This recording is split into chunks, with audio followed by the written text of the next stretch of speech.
প্রিয় দর্শক, আজকে আলোচনা করব এবং দেখাবো ইটিভি স্লাস কিভাবে রাখতে হয় এবং ইটিভি স্লাস রাখার পরে এটা কিভাবে সংরক্ষণ করতে হয়। ইটিভি মূলত যে স্লাস হয় সেই স্লাসগুলো আমরা ড্রাইং বেডে রাখি। ইটিভির সমস্ত ট্যাঙ্কির যে স্লাসগুলো আছে তার একটা নির্দিষ্ট একটা হাউজের ভিতরে রাখা হয়। সেখান থেকে মোটরের মাধ্যমে, এই যে আমরা একটা মোটরের লাইন দেখতেছি, এই মোটরের মাধ্যমে স্লাসের যে বেড আছে বেডের মধ্যে রাখতে হয়।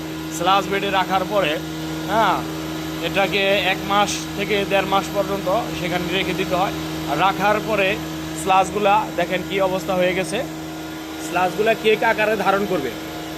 ইটিভি স্লাস কেক আকারে ধারণ করতেছে। সেই স্লাসগুলাকে যখন পুরোপুরি ডাই হয়ে যাবে, সেই ডাই হওয়ার পরে সেটাকে অপসারণ করে বস্তায় ভরতে হবে। বস্তায় ভরার পরে ওই হাউসগুলা যখন খালি হয়ে যাবে আবার পুনরায় স্লাস দিয়ে দিতে হবে। আজকে আমরা বাস্তবত স্লাস দেখলাম, স্লাস কীভাবে সংরক্ষণ করতে হয়। যখন একদম নতুনভাবে স্লাসগুলো দেখানো হয় তখন এই অবস্থায় থাকে।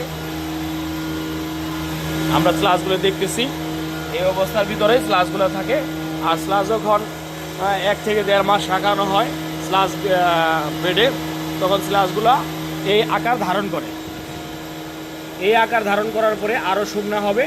ঠিক তখনই আমরা এটা বস্তায় ভরে বাইরে আমরা আমাদের স্টোরে রেখে দেব এবং যে সিটি কর্পোরেশনের সাথে সংযুক্ত বা সিটি কর্পোরেশনের সাথে আমরা এগ্রিমেন্টের সাথে জড়িত, ওই সিটি কর্পোরেশনের কাছে আমরা এই স্লাস হস্তান্তর করব।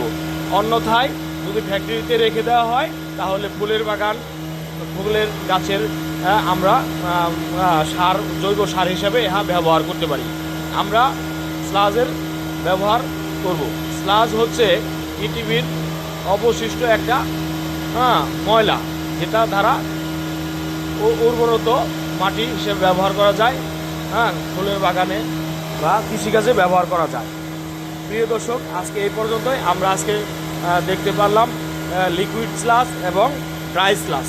আল্লাহ হাফেজ, ধন্যবাদ প্রিয় গাইস। আমাদের চ্যানেলটাকে সাবস্ক্রাইব করে দিবেন, লাইক দিবেন। আল্লাহ হাফেজ।